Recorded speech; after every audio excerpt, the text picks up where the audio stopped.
خسته نباشید خدمت تمام اعضای عزیز و همراهان همیشگی کانال. امیدوارم مثل همیشه حال دلتون عالی باشه و با انرژی مثبت و لبخند ویدیوی امروز رو تماشا کنید. حضور شما، حمایت شما و پیام‌های پرمحبتتون همیشه باعث دلگرمی ما بوده و هست. قبل از اینکه وارد موضوع اصلی بشیم و به سراغ کانال جمشید برویم، یک نکته مهم رو یادآوری کنم. لطفاً در کانال دوم ما هم عضو شوید.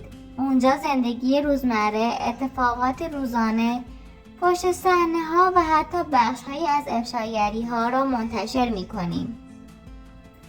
اگر روزی کانال فعلی دچار مشکل شد یا فعالیتش محدود شد، ما بدون توقف در کانال دوم ادامه می دهیم و به شما هیچ وقت از جریان های ماجرا عقب نمی مانیم. در کنار زندگی روزمره، افشاگری ها هم ادامه خواهیم داد و چیزی نیمه کاره نمیمونه. امروز قرار است دوباره درباره جمشید و زینب صحبت کنیم. زینب در واقع دختر دایی جمشید هست و این روزها خیلی ها میپرسن که آیا واقعا جمشید قصد ازدواج با زینب را دارد یا خیر. این موضوع بین مخاطبان خیلی کنجکاوی ایجاد کرده، مخصوصا وقتی که رفتارهای زینب نسبت به جمشید کمی تغییر کرده و خجالتی تر شده. در این ویدیو علاوه بر این موضوع به چند نکته دیگر هم میپردازیم. مثلا بعضی از حرفهای طنزآمیز جمشید که به زبان محلی یا انگلیسی میگوید و ترجمه نشده اند، امروز با هم ترجمه میکنیم. البته جمشید واقعا خیلی بهتر از مهدی است، چون برخلاف مهدی همیشه برای دیدن زینب و دیدن آنها می رود. مهدی معمولا به دیدن کبرا نمی رود، کمی مغرور است و شاید هم از آن طور که باید علاقه زیادی به کبرا ندارد. اما جمشید از آن مدل آدم هایی است که یک جور رمانتیک بی‌ریا و در رفتارش دیده میشه. توجه می کند، وقت می گذارد، احترام می گذارد و همین باعث شده خیلی ها بگویند جمشید برای زندگی مشترک گزینه مناسب تری است.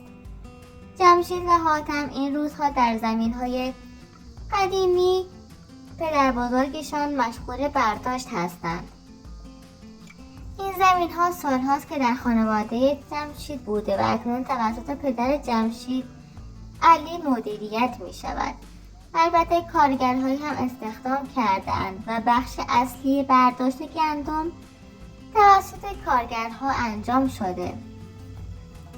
اما برای فیلمبرداری جمشید و حاتم مجبورن خودشان هم در صحنه حضور داشته باشند. آنها برای اینکه بازدید بیشتری بگیرند صحنه‌های حمل بار، کار در مزرعه و برداشت گندم را ضبط می‌کنند.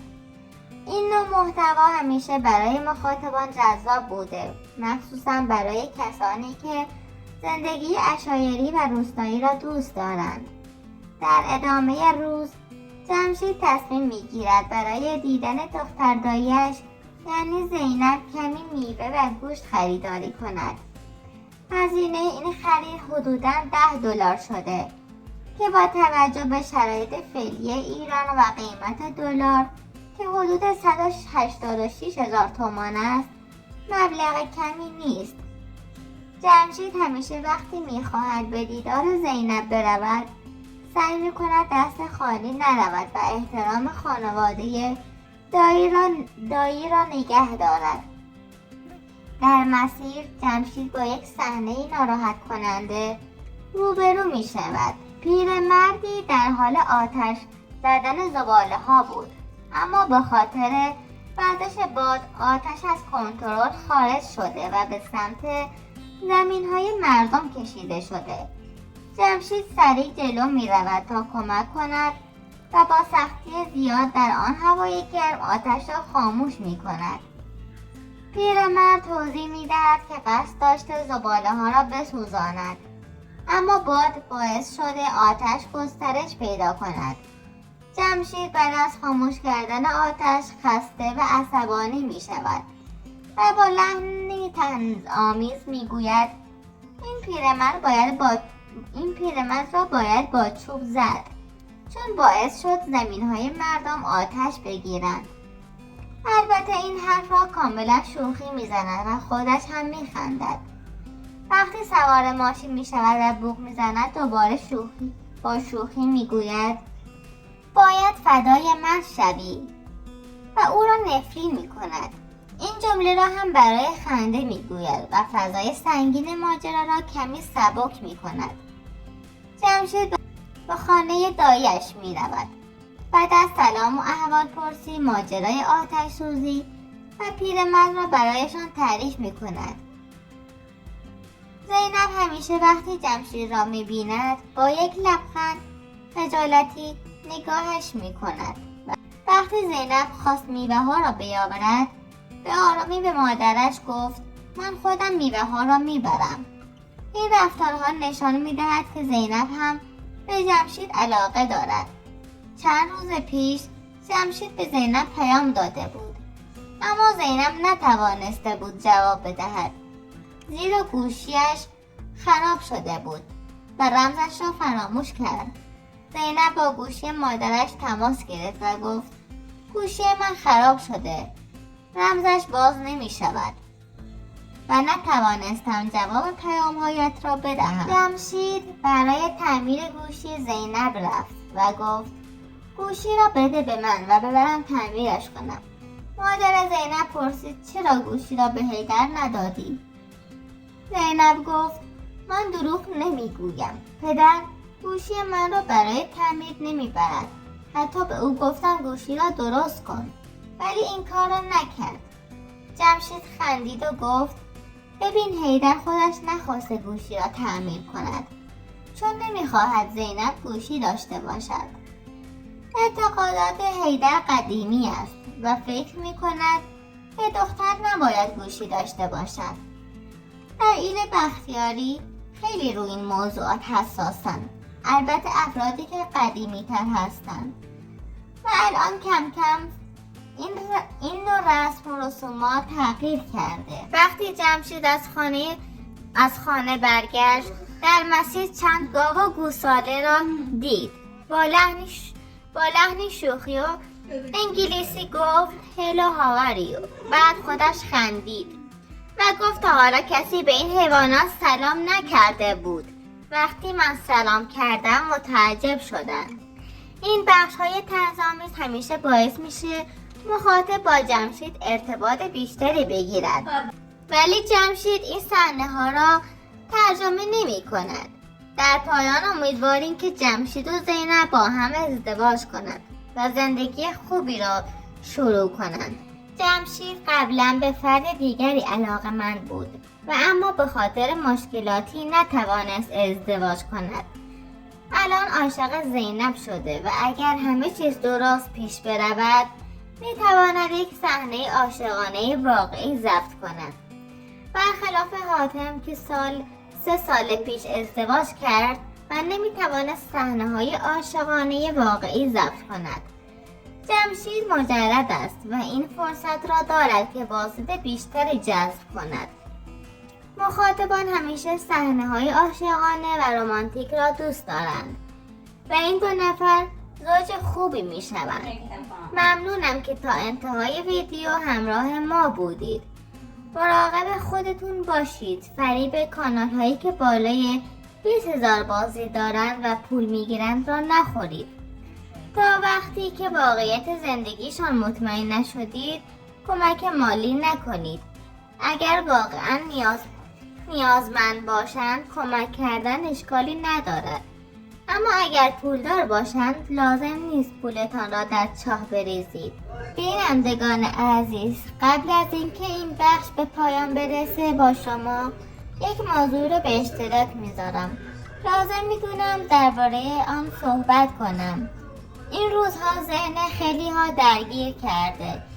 هنوز تعداد زیادی از افراد نمیتوانند حقیقت را باور کنند.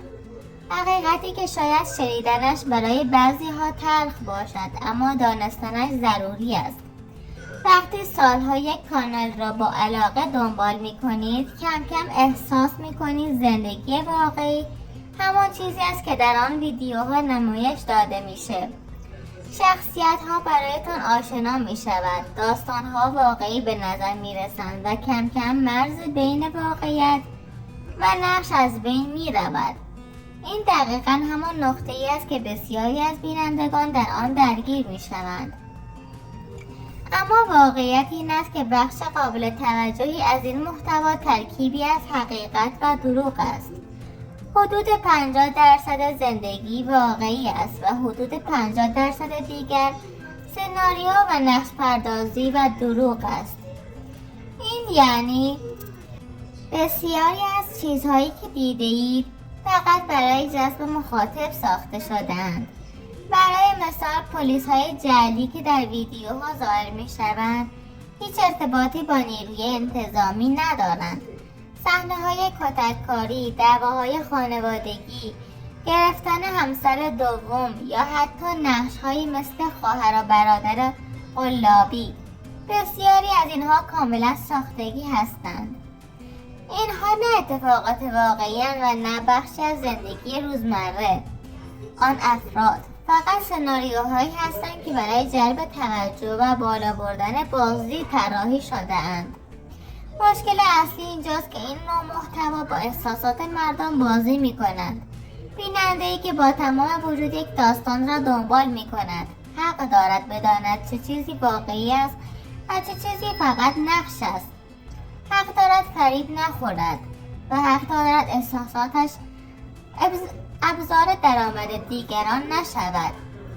البته باید به یک نکته مهم را هم بگویم و به آن توجه کنید. برخی از بینندگان اصلا برایشان مهم نیست که داستان واقعی باشد یا نه. آنها فقط میخواهند سرگرم شوند، بخندند یا وقتشان را پر کنند. برای این دسته از افراد راست و دروغ تفاوت چندانی ندارد و سعی میکنند با قضیه کنار بیایند. اما این دلیل نمی شود که سازندگان محتوا هر کاری دلشان خواست انجام دهند و هر دروغی را به اسم واقعیت به مردم تحویل دهند. اینکه یک کانال سالها با دروغ‌هایش پیش برود اعتماد مردم را از بین میبرد و اعتماد چیزی نیست که بتواند دوباره به راحتی به دست بیاید. اگر کسی میخواهد داستان بسازد اشکالی ندارد، اما باید بگوید این داستان است نه واقعیت. اگر کسی میخواهد نقش بازی کند باید شفاف باشد، نه اینکه با احساسات مردم تجارت کند. من این حرفها را میزنم چون میدانم خیلی ها هنوز نمیتوانند باور کنند که بخش بزرگی از این ماجرا دروغ است. در ادامه همه شما را به خدای بزرگ می سپارم. مراقب خودتان باشید و تا ویدیوی بعدی خدا نگهدار.